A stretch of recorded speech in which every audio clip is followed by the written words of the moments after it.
Every year, I'm amazed at the number of new sales books that hit the shelves of bookstores and online retailers.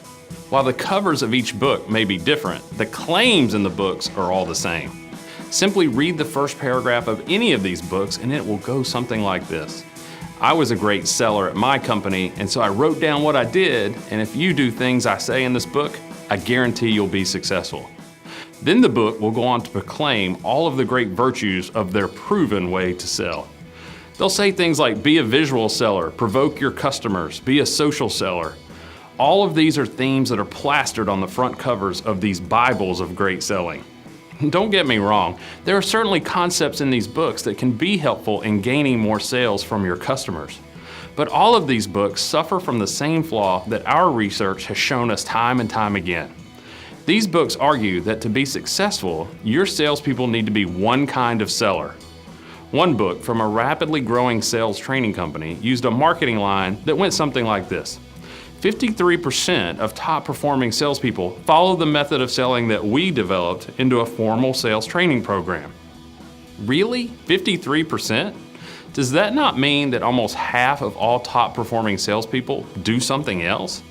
Yet this company wanted you to buy their program so that all your salespeople could be like barely half of the successful salespeople in their study, like the 53%. Great salespeople aren't provokers, they aren't social sellers, and they aren't visual sellers. Time and time again, our research of thousands of sales opportunities shows that top performers are all of these types of sellers.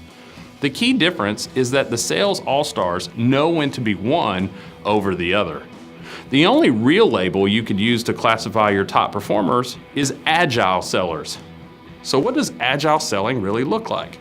To be a successful salesperson, you need to be able to do two things. First, you need to be able to read the situation.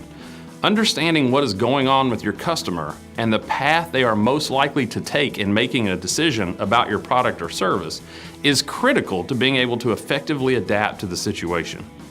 For example, perhaps you have a customer who's looking to make a decision very quickly and has already spent a great deal of time learning about different options and potential suppliers. But you have a totally different customer who might not even know they have a problem and are completely unprepared to embark on a decision-making journey. These are two very different situations that require two very different selling strategies. Once you really understand what's going on with the customer, you can properly align the right sales strategy that will give you the greatest chance of success. As we move through the next few videos in this series, we will review each of the different selling strategies in much more detail. But for now, it's important to know that our research has found that there are 4 distinct sales strategies that are used on a regular basis by top performing salespeople. The first is the most common selling strategy, the consultative sales strategy. Next is the disruptive sales strategy, followed by value selling.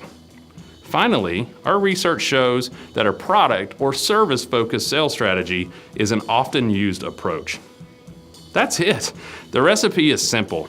To truly be successful in sales, you must learn to adapt to the situation at hand.